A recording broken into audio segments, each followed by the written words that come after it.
Hey guys, what's going on? It's Ash here coming at you today in Raid Shadow Legends. How you guys doing? Thank you for joining me today. We're going to take a look at one of the new legendary champions who I pulled, I don't know, 3 shard opening videos ago, aka 4 videos ago. A lot of shard pull videos going live this week, guys. Let me know if you pulled any good legendary champions in the comments below. We're going to be doing a few double uploads this week, kind of to catch up on some of these champion guides. A lot of champions I want to take a kind of a closer look at with you guys, starting with one of the new ones here. And boy, am I a fan of this champion. She's better than I had expected. And her name is Sicia Flametongue.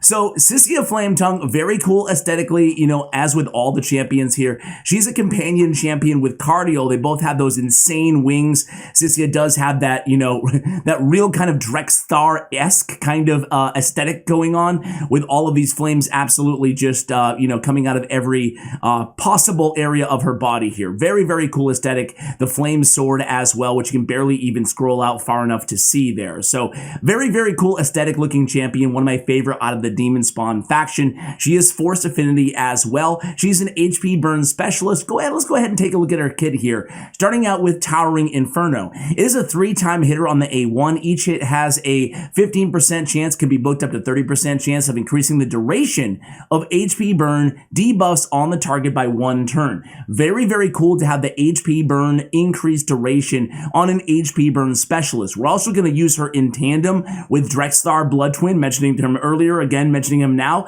because really going to be cool synergistic kind of elements between the two champions.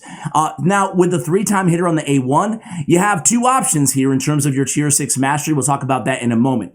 Going on to Flame Eruption, her A2, and I have her almost fully booked. There's just nowhere to farm and certainly nowhere to buy right now legendary books unless I want to spend $25 a pop, which, no thank you, I do not want to spend $150 or $100 to finish her books right now. So Flame Eruption is an AoE attack with a 100% chance win book to placing a weaken. Also has a 100% chance of placing a decreased defense debuff for 2 turns if there are at least 2 enemies under HP burn debuffs. I kind of look at that as an addition to her kit, the decreased defense. I am not, you know, going into any battle with her as my main debuffer, her as my main decreased defense champion, although that weaken is consistent and it's on a 3-turn cooldown. Instantly activates any HP burn debuffs on each target and decreases the duration of those debuffs by 1 turn. So again here, we are basically just instantly getting that tick out of the HP burn. Really, really cool, right? Because you can apply it, you know, in the 3 subsequent turns and then do that again and again and again. You end up triggering a ton of damage onto your target. Firestorm Right is the A3. I don't have this fully booked out to a 4-turn, unfortunately, but it's an AoE attack again. Place an HP burn debuff on this champion for 3 turns and then attacks all enemies. Has a 75 or 100% chance of placing an HP burn debuff on all enemies for 3 turns and grants an extra turn if an HP burn debuff is placed on all enemies. Wow, what a great ability here. Now, if it was placed on 1 enemy, then it would be insane, but even for Clan Boss, she is a really solid option because she's placing it and getting that extra turn because she's always going to be placing it, and that's the only enemy alive. And then she can increase the duration on her A1 and go again to her A2 to instantly get those ticks off that HP burn. What a very, very cool and unique kit on Sicia. Her aura is accuracy in all battles by 60, you know, a very average aura at best. For Masteries, as I mentioned, guys, we do have an option on the offense. I'd recommend you guys go offense and support, although Retribution would be kind of handy on this champion too. However, I just think the support options plus offense are kind of no-brainers here, but having that increased duration on HP burn for Clan Boss on Retribution, something to at least consider, but still, I do think that for Arena or maybe for Doom Tower, I would go with Helm Smasher as a tier 6 mastery.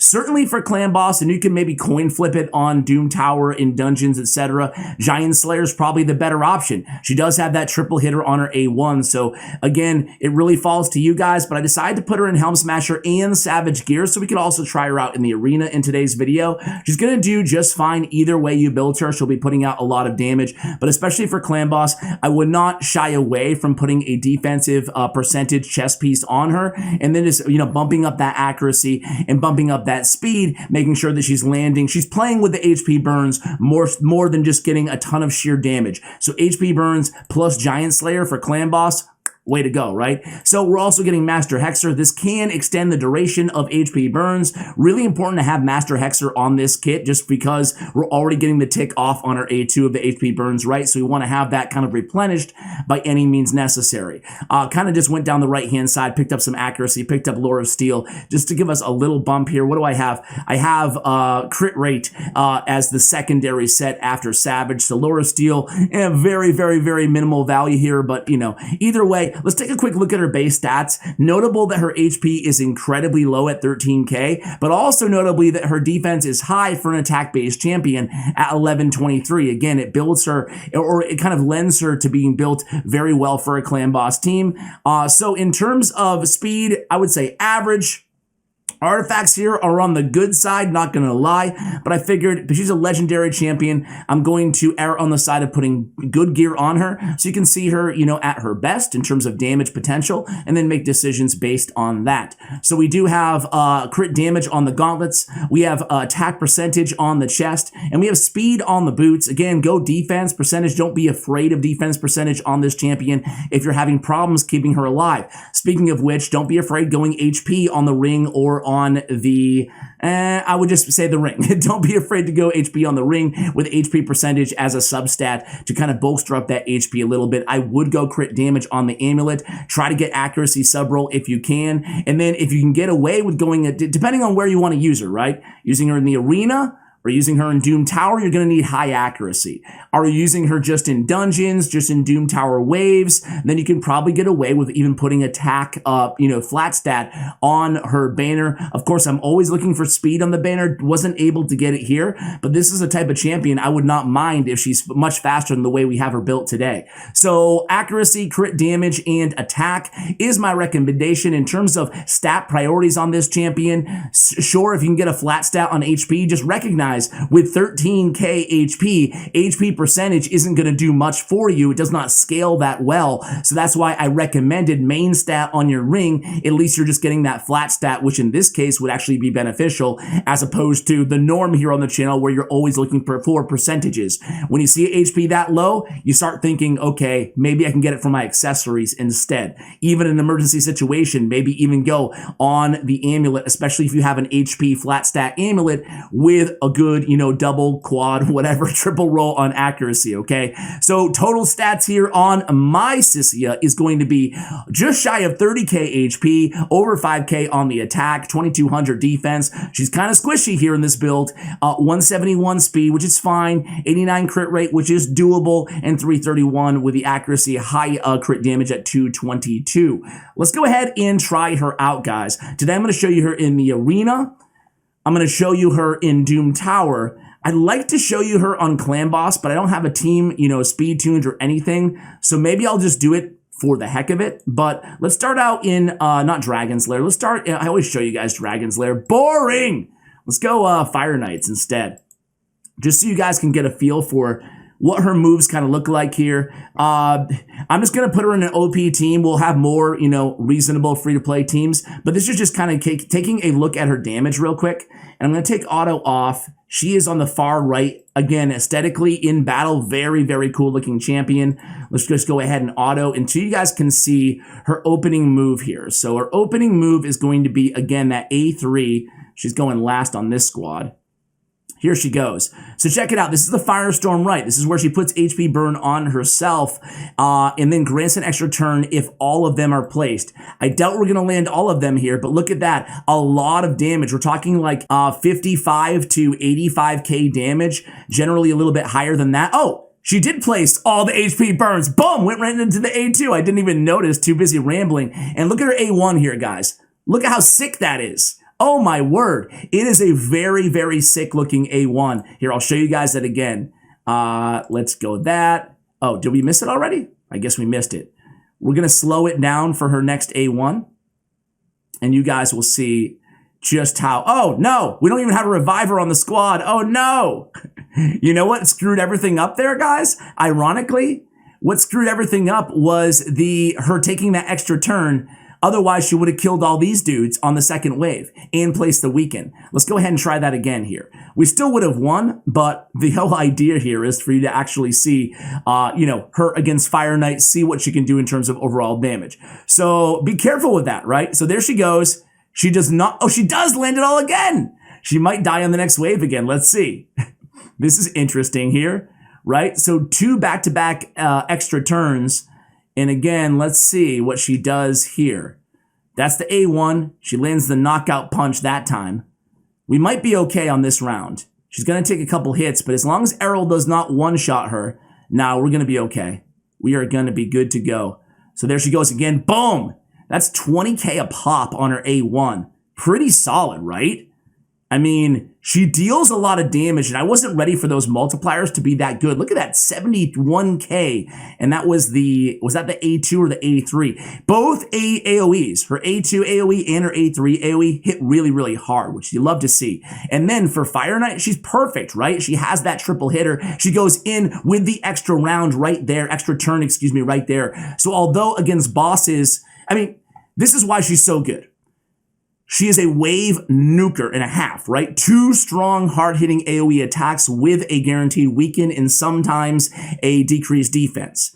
And then she's really, really good because most AoE nukers, look at a champion like Abyss, who we showed in the Force Affinity nuking video, who I wish I had Sicia on, right? Look at a champion like Abyss. When you get to the boss, she loses some of her overall utility. She does a little bit of damage. A champion like Biggin, a champion like Trunda, well, I guess Trunda's not the best example, but a champion like Biggin, they're the great nukers ethos, but against bosses, they lose some of their versatility. Now with Giant Slayer or Helm Smasher, depending on the build, and that HP burn with all those ticks, you can really dish out some serious damage onto bosses as well. That's why this chick is amazing. So she puts out a lot of damage there, not as much as Venus, noteworthy, but again, she was ticking some of Venus's HP burns as well. So take that into consideration. That's not going to show up on the overall damage at the end of the battle. All right, so let me go ahead and show you guys a quick arena match or 2 or 3. It is a Monday, so we just reset.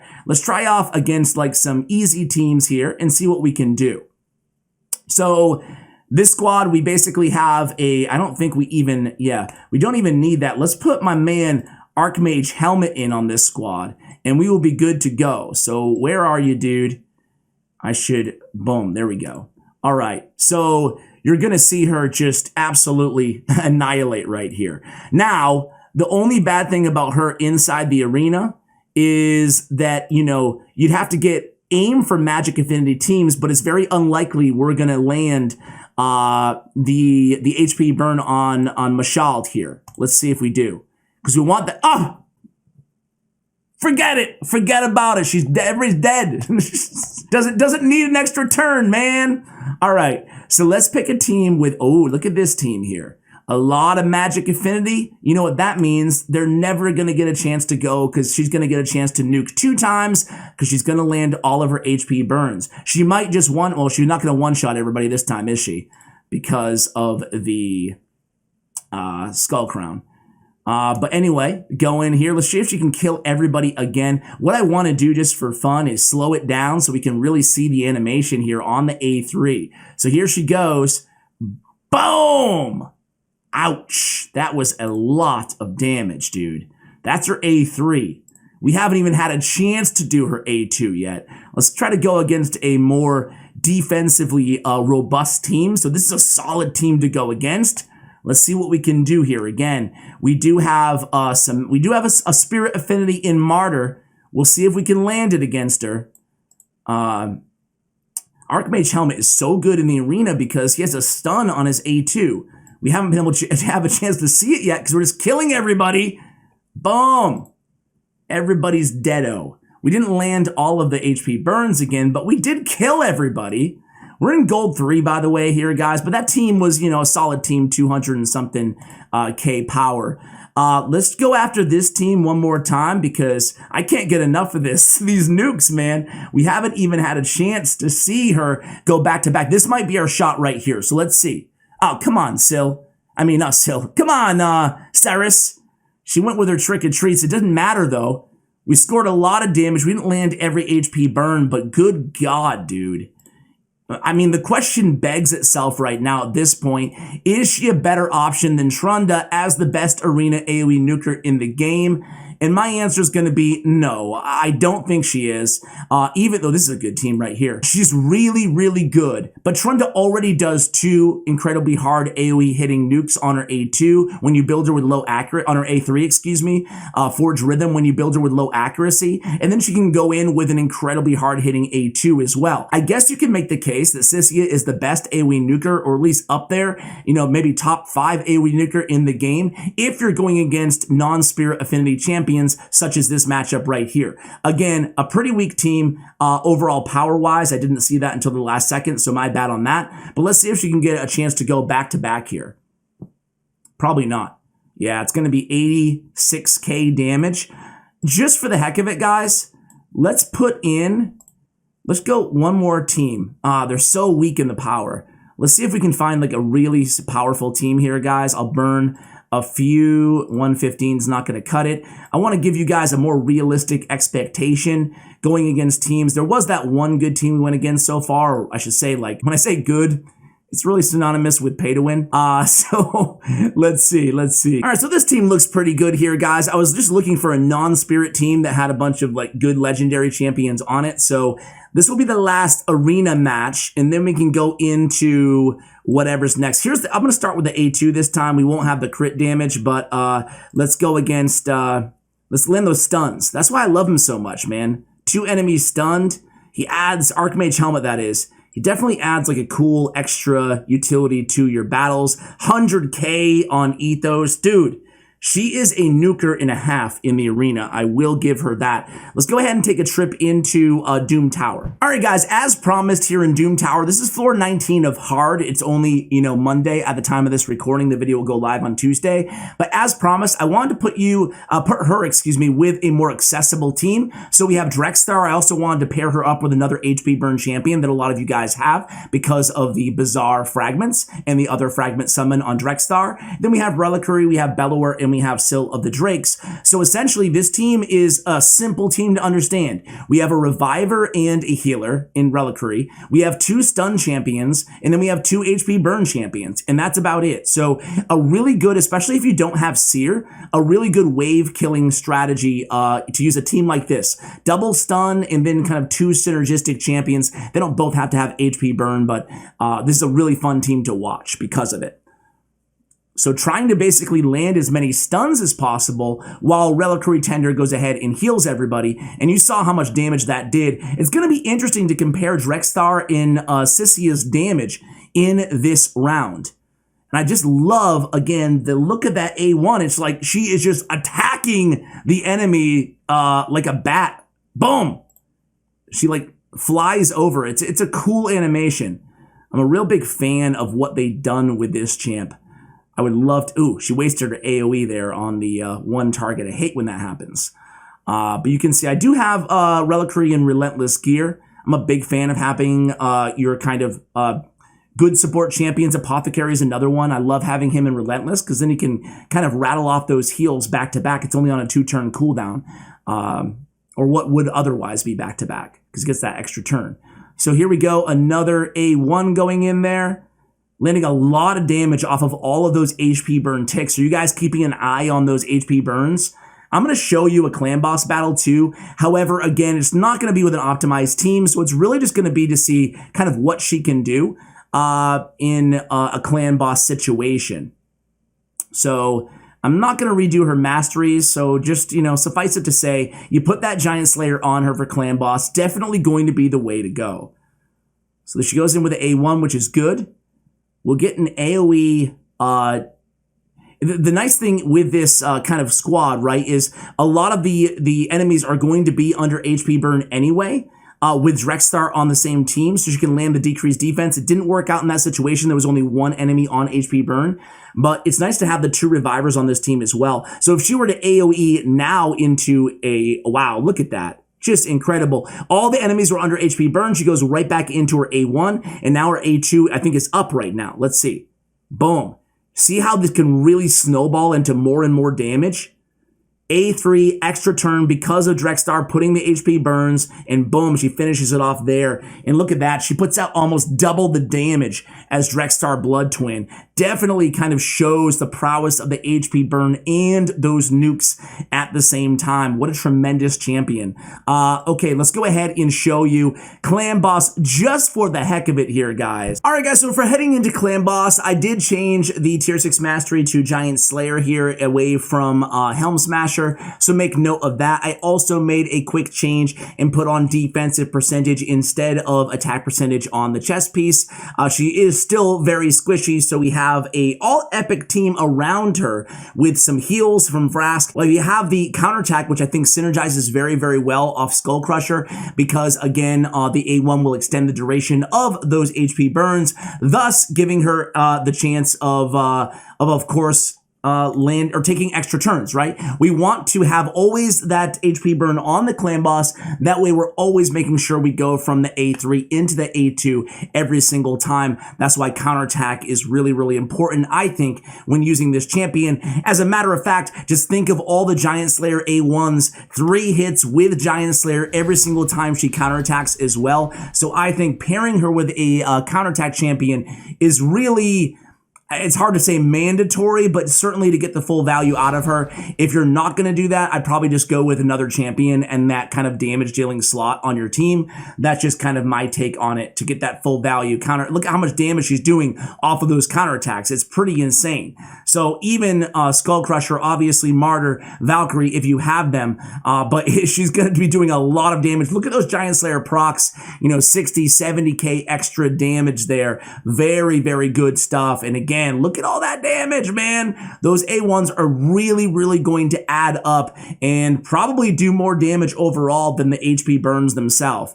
So let's go ahead and come back at you guys at the end of this fight and see how we do. Be right back. All right, guys, so just brutal, so nothing to really write home about, but it is noteworthy that Sicia did 9 million damage in total. Again, a lot of that coming from the HP burn, a lot of that coming from her A1, just going again and again and again with the counterattack. So just definitely look for that synergy of a Skull Crusher if you have him when pairing, or of course, again, Martyr, Valkyrie, whatever, when pairing her on a Clan Boss team. So guys, that's going to wrap it for today's video. Thank you for watching all the way till the end. I appreciate you guys. And as always, take care, guys.